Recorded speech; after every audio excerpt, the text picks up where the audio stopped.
sa Papa Dudut Stories, ikaw ay hindi nag-iisa.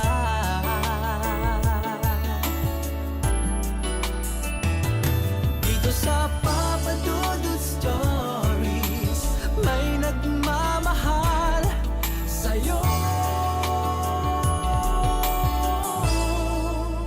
Papa Dudut Stories, Papa Dudut Stories. Dear Papa Dudut, sa lahat po ng mga nakatutok ngayon, huwag kalimutan na mag-like, mag-share at mag-subscribe. Isang magandang araw po sa inyong lahat. Ako si Kenon, 25 years old na ngayon at mula po ako sa Naga City, Camarines Sur. Silent subscriber po ako sa inyong programa.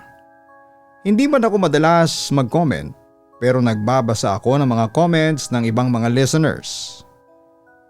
Siya nga pala, sumulat po ako sa inyo para i-share sa inyo ang isang kwentong naranasan ko maraming taon na ang nakakalipas. Papa Dudut, minsan ay hindi kailangan ng sigaw, dugo o multo para matakot ka. Minsan isang simpleng bagay lang gaya ng lumang cellphone ay sapat na para maiba ang takbo ng buhay mo. Noong mga panahong yon ay 20 years old na ako, second year college student, pero nagtatrabaho din ako noon sa school na pinapasukan ko bilang maintenance staff. Sa umaga trabaho ako, pero pagsapit ng alas 3 ng hapon hanggang alas 9 ng gabi ay nag-aaral naman ako. So yun na nga, maaga akong pumapasok sa university na pinapasukan ko. Alas 5 pa lamang ay kailangang nandun ka na at naglilinis ng mga banyo dahil 7:30 AM ang first class. Alas 4 pa lamang ay umaalis na ako sa bahay namin dahil medyo matagal din ang biyahe. Wala na halos dumadaan na tricycle at sobrang hina ng ilaw sa mga poste sa daanan. Ang daan papasok sa university namin ay luma at tahimik. Dadaanan mo ang lumang palengke, isang abandonadong waiting shed. Pagkatapos, pagdating mo sa university ay tanging mga gwardyang kakilala mo lang ang naroroon.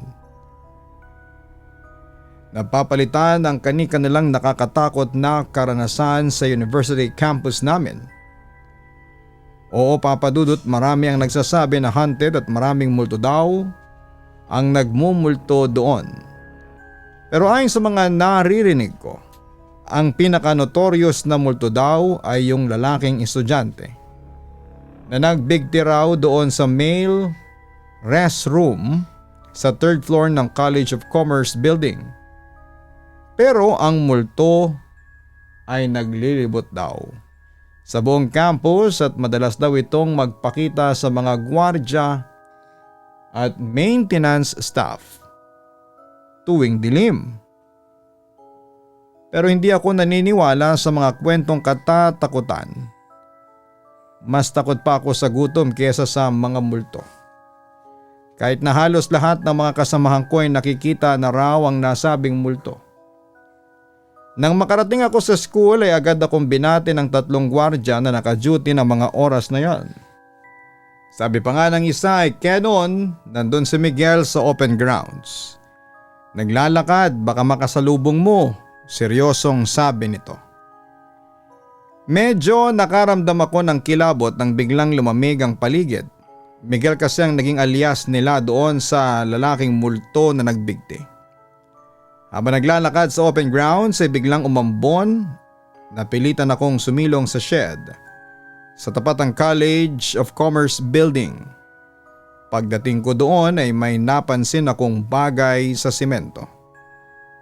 Isang lumang cellphone, dilaw ang casing, may basag sa screen pero may ilaw pa ang flashlight. Walang tao sa paligid, tahimik na tahimik. Napaisip ako. Kanino kaya to? Ang luma naman ng cellphone niya, very 2000-ish. Sabi ko pa sa sarili ko. Lumapit ako pero bago ko pa mahawakan ang cellphone ay tumunog ito. Hindi tulad ng mga bagong ringtones kundi yung lumang polyphonic na tunog na parang Nokia tone ng 2003. Kinilabutan ako noon, Papa Dudut. Sa sobrang tahimik ng paligid ay parang umaalingaw-ngaw ang tunog ng cellphone sa buong university. Hanggang sa biglang may dumaang lalaki sa harapan ko.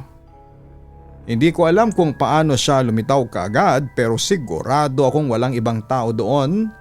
Mga ilang segundo lang ang nakakaraan. Naka-school uniform ito ng pang high school. Malinis, tuyo ang buong katawan kahit na umuulan. Nakasapatos ng leather, makintab at hindi ko makita ang mata niya. Nakasalamin pero ang reflection ay parang wala. Dire-diretso siyang lumapit. Walang pakialam kahit madulas ang semento. Wala ring ingay ang hakbang niya. Sabi niya, "Pakiabot naman, telepono ko yan." Tahimik ang boses niya pero malalim at parang wala sa lugar. Hindi ako kaagad nakakilos. Pero dahil ayoko namang mapagkamalang bastos, dahan-dahan kong inabot ang cellphone. Pagkaabot ko ay tumingin siya sa akin, Papa Dudut. Tinignan niya ako ng diretsyo. Kahit na hindi ko kita ang mga mata niya, sabi niya ay anong oras na. Napatingin ako sa relong pangbisig ko. Mag-aalas 5 na ng umaga, sagot ko. Napangiti siya pero hindi normal na ngiti. Parang pilit at parang maskara lang. "Salamat," sabi niya. "Siya nga pala, magkita tayo mamaya kapag naglinis ka ng CR sa 3rd floor ng Commerce Building." Magbibigti ako. Papa Dudut, bigla akong natauhan sa sinabi niya. Doon ko lang din napansin na parang nangingitim ang kanyang leg at para bang may marka na sinakal siya o binigti. "Huwag kang matakot sa akin, Kenon." Sabi pa ng lalaki sa akin na nagsisimula ng maagnas ang balat niya sa mga braso at muka. Sa sobrang panik ay napatakbo ako palayo sa lalaki at basang-basa ako sa ulan. Hindi ko na inisip kung madulas ang dinaraanan ko. Pagkatapos noon ay nagsimula na akong magtrabaho pero pagsapit ng alas 9 ng umaga, nung maglilinis na ako ng male restroom sa 3rd floor ng Commerce Building ay bigla ko naalala yung sinabi ng lalaki. Pagpasok ko pa lamang ay walang tao maliban na lamang sa isang lalaki nakabigti. Naagnas ang muka at nakatingin sa akin. Nahimatay ako sa sobrang takot. Kinabukasan ay hindi ako pumasok sa klase at sa trabaho. Nagkasakit ako at 4 na araw din akong nagpahinga sa bahay. Tapos nung papasok na ulit ako sa university para magtrabaho. Dumaan muna ako sa simbahan at nagdasal. Yes, bukas na ang simbahan sa tapat ng university namin ng 5 a.m. At tuwing 6 a.m. ay nagsasagawa ito ng morning mass. Pero syempre hindi na ako uma-attend ng misa pero nagdasal ako na sana'y hindi ko na makita pa si Miguel, ang lalaking estudyanteng nagbigti. Lumipas ang 5 buwan at dumating ang 2nd semester, wala namang nangyaring kababalaghan sa akin. Hindi ko na rin ikinuwento sa mga kasamahan ko ang na-experience ko kaya ang alam pa rin nila ay ako na lang ang hindi pa pinapakitaan ni Miguel. Ang hindi ko alam ay may naghihintay na panibagong katatakutan sa akin. Isang araw alas 5 ng hapon yon at magdidilim na. May klase pa ako noon sa Commerce Building nang bigla na lamang akong naiihi. Hindi rin ako makapagpaalam since may ongoing quiz kami kaya bawal talagang lumabas. So pinigilan ko yon hanggang sa matapos yung klase namin ng 6 p.m. After kaming payagan lumabas ay dali-dali akong pumunta sa CR. Ito yung CR sa 3rd floor kung saan ay nagbigti si Miguel. Pero ihing-ihi na ako noon kaya doon na lamang ako nag-CR. Tapos ay pumasok sa isang cubicle at umihi. Hindi ko na nga sinarado yung pintuan kasi hindi ko na talaga mapigilan. Habang umiihi ako ay parang may naramdaman akong nakapatong mismo sa taas ng ulo ko. Nilagay ko yung kamay ko sa ulo ko tapos ay nagtaka ako kasi parang may nahahawakan ako sa taas ng ulo ko. Kinapa-kapa ko yon kaso'y hindi ko matukoy kung ano yung nakapatong sa ulo ko. Tumingin ako sa salamin na nasa harapan ko lang.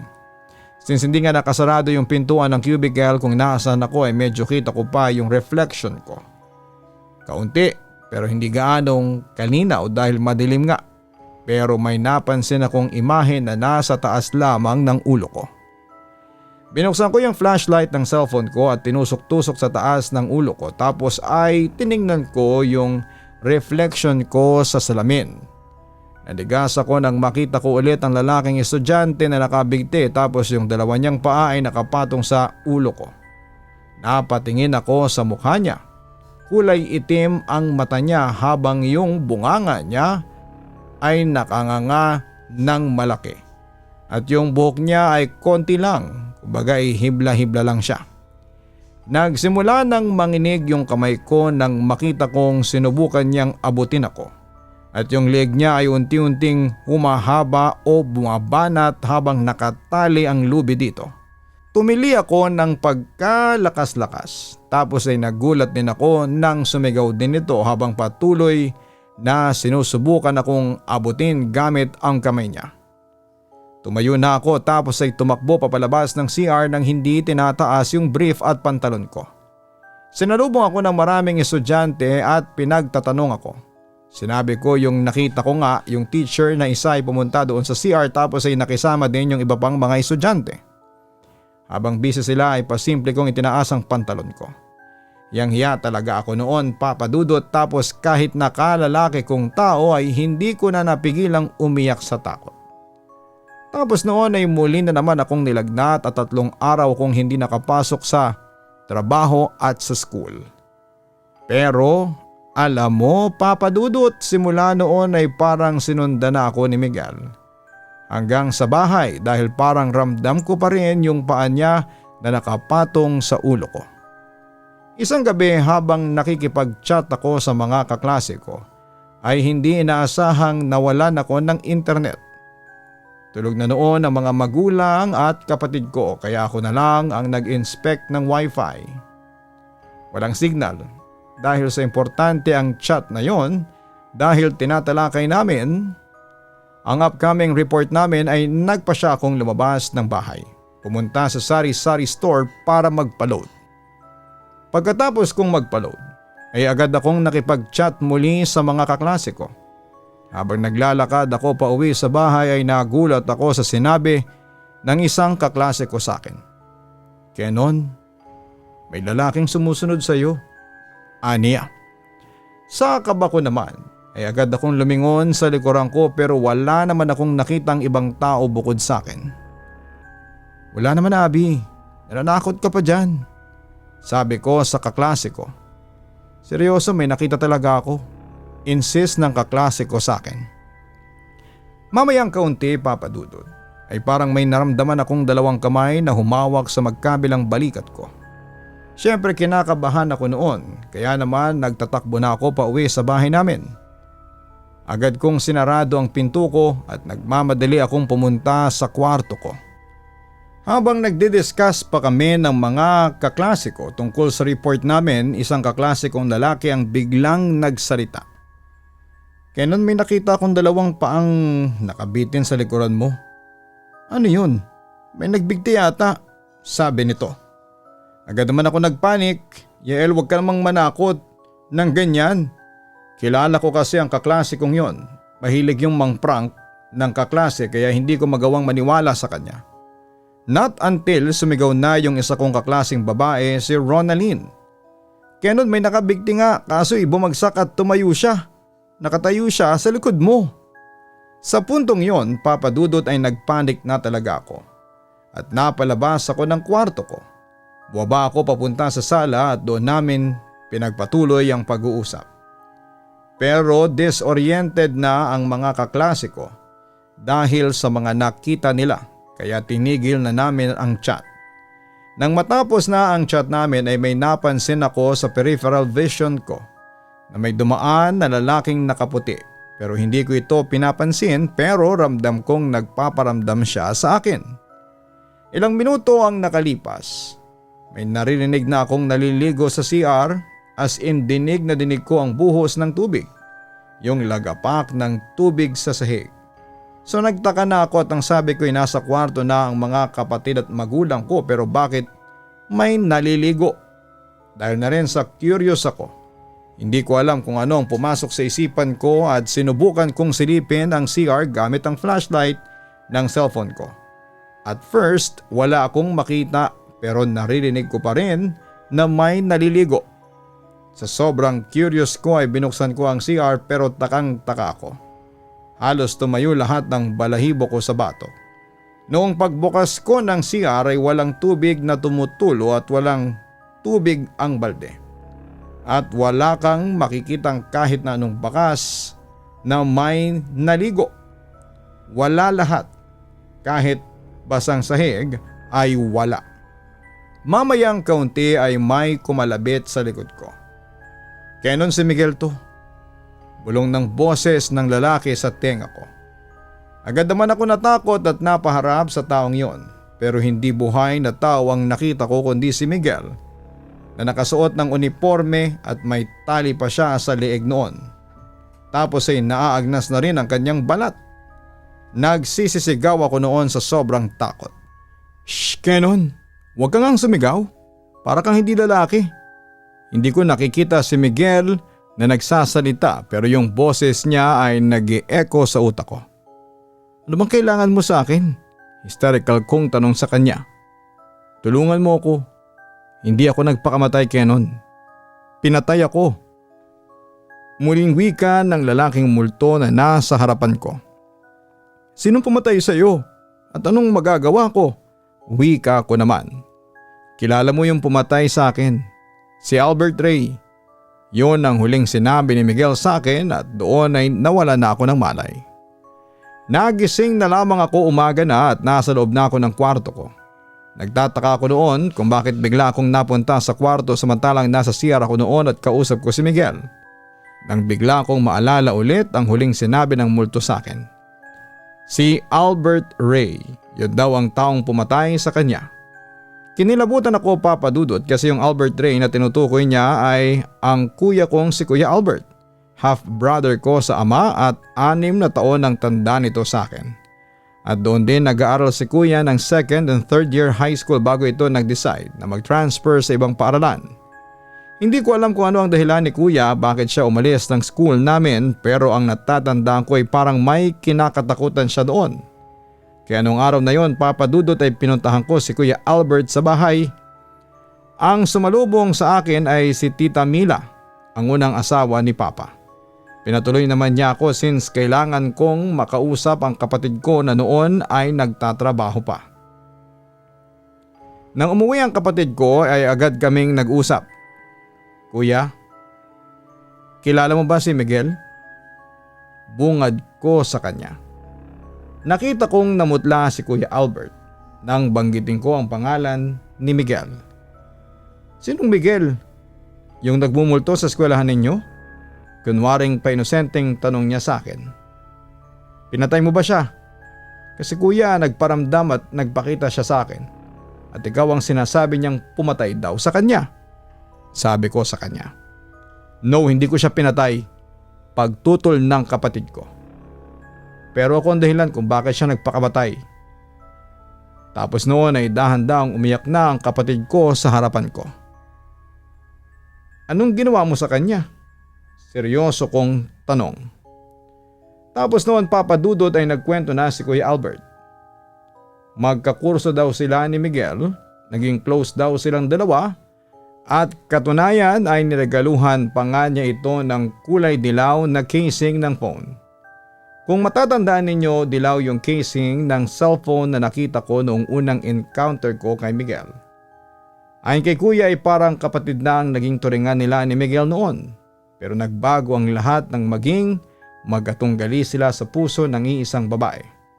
Lahat ng masasayang alaala ng kanilang pagkakaibigan ay napalitan ng bitterness dahil pareho nilang inibig ang isang babaeng nagngangalang Maybelline. Samantala itong si Miguel ay nagkaroon ng sex scandal video involving a walker or prostitute. Nakarating sa kuya ko ang video na yon accidentally. Para ma-bad shot si Miguel sa nililigawan nitong babae, ang ginawa ni Kuya Albert ay sinend ang maselang video na yon doon sa babae. Dahil dito ay binasid ng babae si Miguel. At hindi pa nga doon nagtatapos dahil yung video ay kinalat ng babae sa buong campus. And saying na si Kuya Albert nga raw ang source ng malaswang video ni Miguel. The next thing he knew ay nakarating sa university ang naturang iskandal dahil nakaladkad ang pangalan ng university since nakasuot si Miguel ng school uniform habang isinasagawa ang intimate moment doon sa prostitute. Parehong na-expelled sina Kuya Albert at Miguel sa eskwelahan. Pero itong si Miguel, sa huling araw niya sa eskwelahan ay doon na nga niya sinagawa ang pagpapakamatay.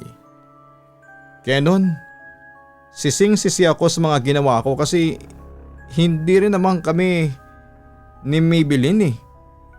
Tapos, na-expelled din ako sa school kasi ako yung nagpakalat ng video. Pero mas pinagsisihan ko yun kasi isang buhay ang nasira dahil sa kahangalan ko. Umiiyak na wika ni Kuya Albert. Siguro kuya matatahimik lang si Miguel kung personal kang manghihingi ng sorry sa kanya. Pumunta ka sa school namin.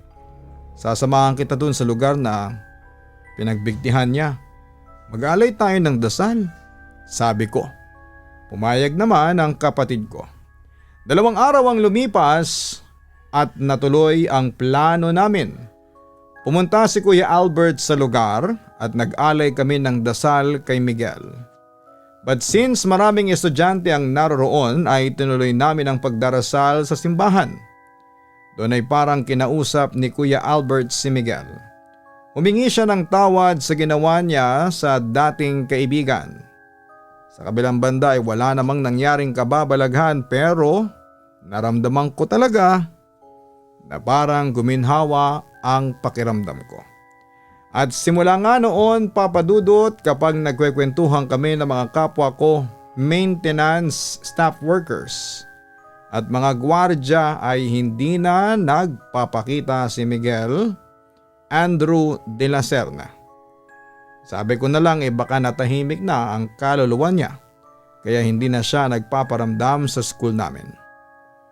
Samantala lumipas sa mga taon nakatapos na rin ako ng kolehiyo. At syempre tumigil na ako sa pagiging maintenance staff ng university na pinapasukan ko. Sa ngayon ay nagwo-work na ako bilang finance and investment consultant sa isang bangko dito sa Naga City. Pero kahit na ilang taon na ang lumipas ay hindi ko pa rin makakalimutan ang naging karanasan kong yon, Papa Dudut. Ito lamang ang may babahagi ko sa inyo sa ngayon. Kapag may oras na ako ay muli akong susulat sa inyo para ibahagi naman ang aking love story. Muli maraming salamat at magandang araw po sa inyong lahat. Lubos na gumagalang, Kenon. Maraming salamat Kenon sa pag-share mo ng iyong totoong kwento sa aming programa. Katulad ng mga nasabi natin sa mga nakaraang episodes, 2 lang ang rason bakit may mga multo. Ayon nga sa mga paranormal experts, una sila yung mga likha ng demonyo at gustong makapanlinlang at manakot ng tao sa pamamagitan ng pag-aanyong multo. Pangalawa ay yung mga ligaw na kaluluwa na hindi mahanap ang daan patungo sa liwanag. Ito yung mga kaluluwa na mga dating taong naghahanap ng hustisya o di kaya ay merong unfinished business. Si Miguel ay maaaring isang kaluluwang ligaw dahil hindi siya matahimik o maaaring hindi niya matanggap na may isang taong sumira ng kanyang reputasyon. Good thing na nagsisi na si Albert sa kanyang ginawa kay Miguel kaya siguro ay nahanap na nito ang kapayapaan. Ganun pa man kapag alam ninyong may multo sa pupuntahan ninyo ay mainam na huwag nang makialam lalo na kung pwede mo itong ikapahamak. Umiwas at magdasal palagi sa Diyos nang sa ganun ay hindi kayo malapitan ng mga masasamang elemento na pwedeng makapanakit sa inyo.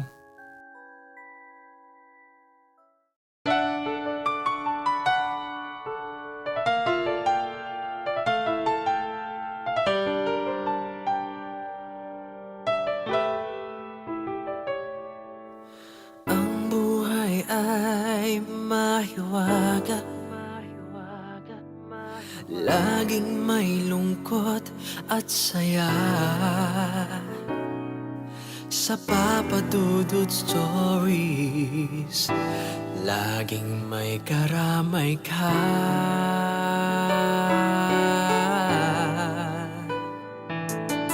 Mga problemang kay bigat, dito ay pakikinggan ka. Sa Papa Dudut Stories, kami ay iyong kasama. Dito sa Papa Dudut Stories, ikaw ay hindi nag-iisa.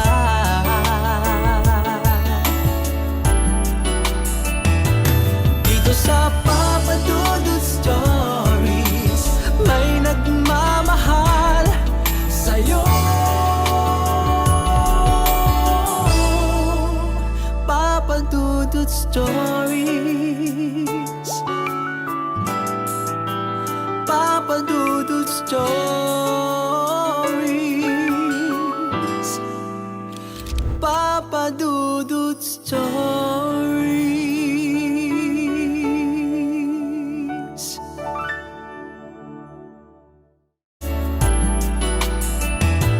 Dito sa Papa Dudut Stories, may nagmamahal sa'yo. Papa Dudut Stories, Papa Dudut Stories. Hello mga ka-online, si Papa Dudut po ito. Nag-enjoy ka ba sa ating kwento ngayong araw? Huwag kalimutan na i-share, mag-like at mag-subscribe. Maraming salamat po.